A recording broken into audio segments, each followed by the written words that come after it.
We consume a lot of news media about the world around us, but have you thought about how different sources present content differently?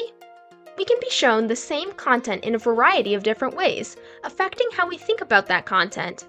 In this way, the content is being framed to fit different ideologies. This is called framing theory. As proposed by sociologist Erving Goffman, framing theory describes how people use interpretive presentations to apply meaning to events.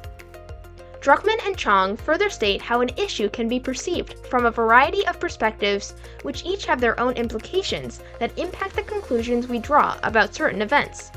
Framing can lead to divisions and misunderstandings among different groups, depending on where they consume information from.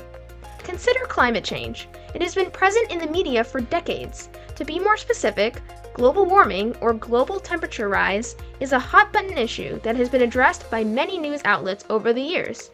And with these many news sources, this information is bound to be framed in different ways. For simplicity, let's divide this media into 3 categories: climate change deniers, climate doomers, and neutral reporters. Climate change deniers include media sources that deny the existence of climate change. Let's consider the fact that 2023 was the hottest year on record. From the denial perspective, this Fox News article frames the statistic as no big deal and claims that the hot temperatures do not prove global warming. They also deny that 2023 was the hottest year in history. There are also climate doomers, which can be described as media outlets sharing doomsday predictions about climate change. This article by AP News shares staggering statistics about the physical and economic costs of global warming-induced issues. They used panic speech about how lives are at risk and how global warming is making lives miserable even now. Finally, neutral reporters include statistics and factual language to explain the phenomenon of global warming. The National Oceanic and Atmospheric Association reported facts about 2023 being the warmest year on record, and included and dissected detailed graphs on the subject.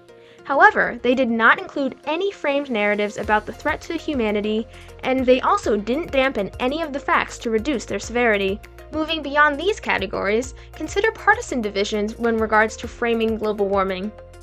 Biden's recent energy efficiency bill, which introduced standards for new buildings in order to conserve energy and reduce the United States' contribution to climate change, has been portrayed differently by politically left and right-leaning media outlets.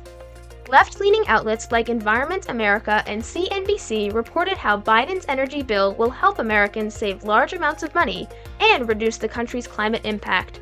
They do not mention any negatives of this bill.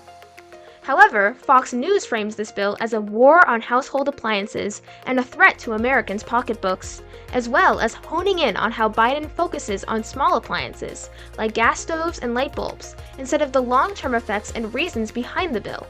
As we can see from these examples, each news outlet frames climate change issues a little bit differently.